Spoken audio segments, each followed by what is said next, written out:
الرحمن علم القرآن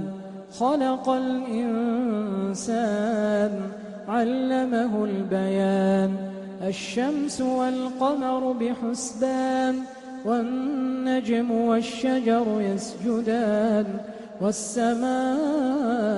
رفعها ووضع الميزان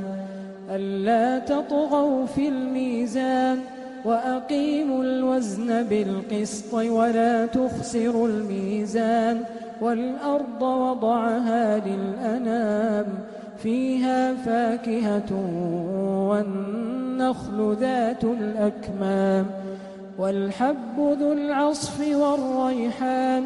فبأي آلاء ربكما تكذبان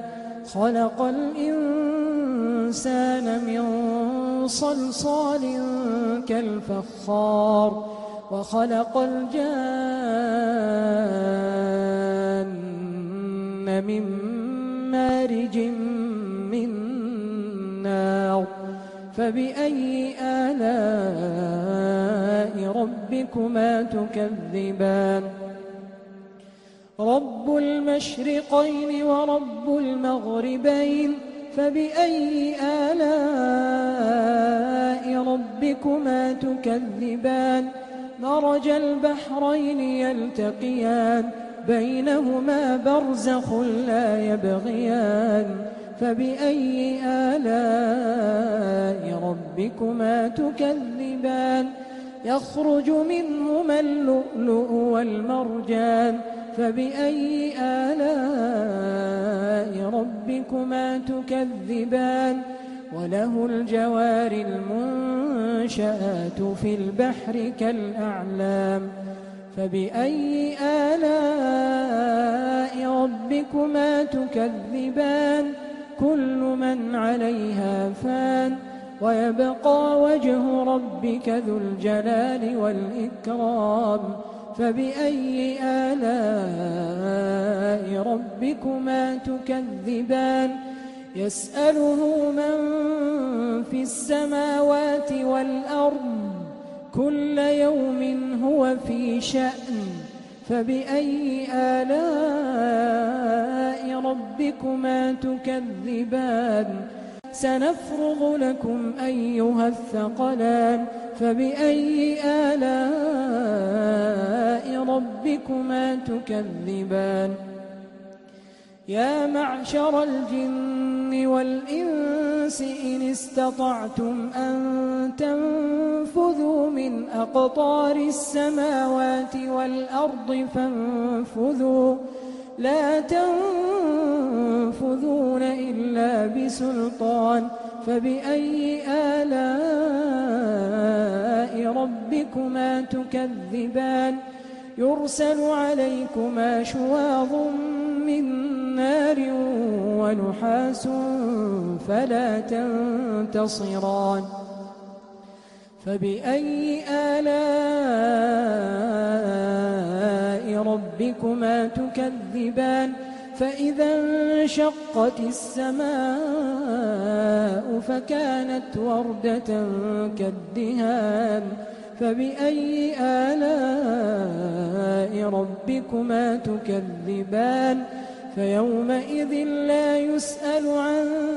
ذنبه إنس ولا جان فبأي آلاء ربكما تكذبان يعرف المجرمون بسيماهم فيؤخذ بالنواصي والأقدام فبأي آلاء ربكما تكذبان هذه جهنم التي يكذب بها المجرمون يطوفون بينها وبين حميم آن فبأي آلاء ربكما تكذبان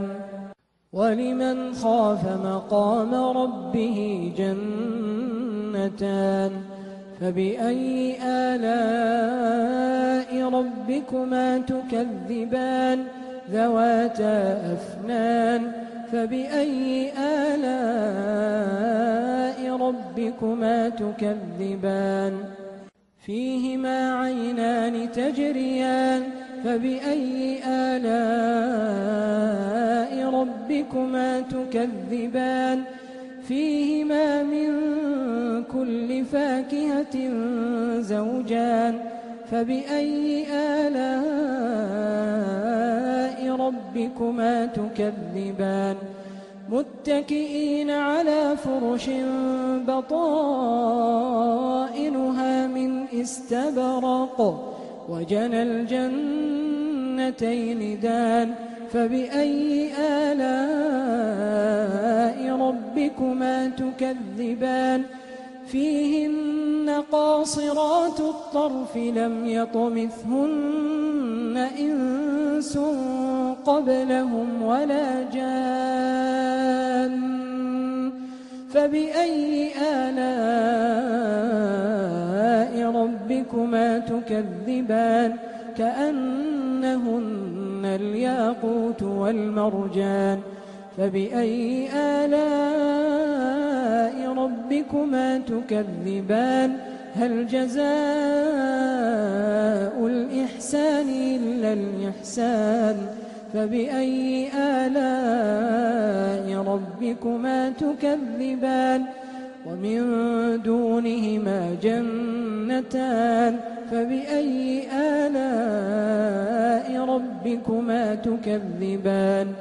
مدهامتان فبأي آلاء ربكما تكذبان فيهما عينان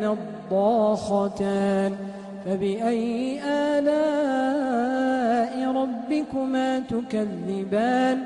فيهما فاكهة ونخل ورمان فبأي آلاء ربكما تكذبان فيهن خيرات حسان فبأي آلاء ربكما تكذبان حور مقصورات في الخيام فبأي آلاء ربكما تكذبان لم يطمثهن إنس قبلهم ولا جان فبأي آلاء ربكما تكذبان متكئين على رفرف خضر وعبقري حسان فبأي آلاء ربكما تكذبان تبارك اسم ربك ذي الجلال والإكرام